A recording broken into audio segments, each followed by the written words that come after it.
అయ్యకు పెళ్లి కాక ముందుకే పాస్పోర్ట్ల బ్రోకర్ అని పేరుందా లేదా? దుబాయ్ చంద్రశేఖర్ అని పేరు ఎందుకు వచ్చింది మీ అయ్యకు?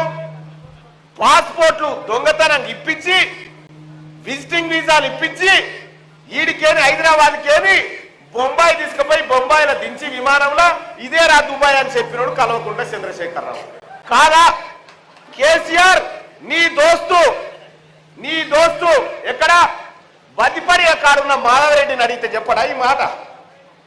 మీ సింతబడక కాడున్న శ్రీనివాసరెడ్డిని అడిగితే చెప్పడా మీ అయ్యనాడ సిన్సెట్కి ఎందుకు కట్టేసి కొట్టిరు అనేది? చెప్పరా?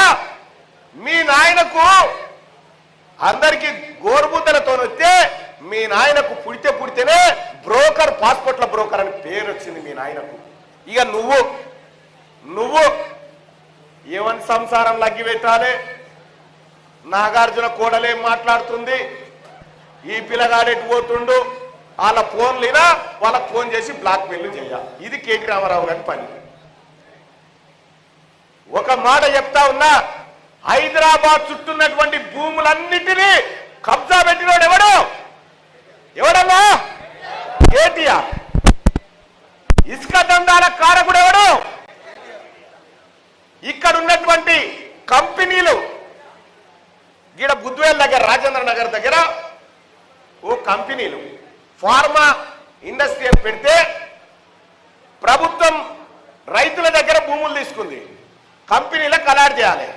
కానీ ప్రభుత్వం రైతుల దగ్గర భూములు తీసుకుంది, రాముడు అలాట్ చేసి వీళ్ళకు ఎక్కువ ధరకు. ఈ నడుమిట్లున్న ఏమంటారు? బ్రోకర్ అన్నారు అంటారు. రామరా ఇగో ఈందా పని, ఈ పని రామంది. నీకు సూట్ అయినట్టు అన్ని అందరికి సూటుగా అవుతాం. నీకు సూట్ అయినట్టు, నీ కుటుంబానికి సూట్ అయినట్టు వేరేటోళ్ళకు సూటు కావు. ఈ నర్సంపేట చౌరస్తాలో మన ఇద్దరం నిలబడదాం. ఈ నర్సంపేట చౌరస్తాలో మన ఇద్దరం నిలబడదాం. వితౌట్ గన్మెన్ వచ్చాయి, ఎందుకైనా మంచిది. ఎందుకంటే నువ్వు మళ్ళా పోయేది ఉండదు కాబట్టి. ఎవ్వరితోనన్నా నేను శుద్ధ పూసానని నువ్వే తెలుసుకోవచ్చుకో 100 మందిని. ఈ వాళ్ళనే ఇక్కడ వాళ్ళే ఓ 100 మందిని తెచ్చుకొని నేను ఎసంటో నన్ను నువ్వే అడుగు చెప్పిపోతరాలు. ఇక వీడికి వచ్చి తీన్మార్ మల్లన్న మీద కేసులున్నాయి.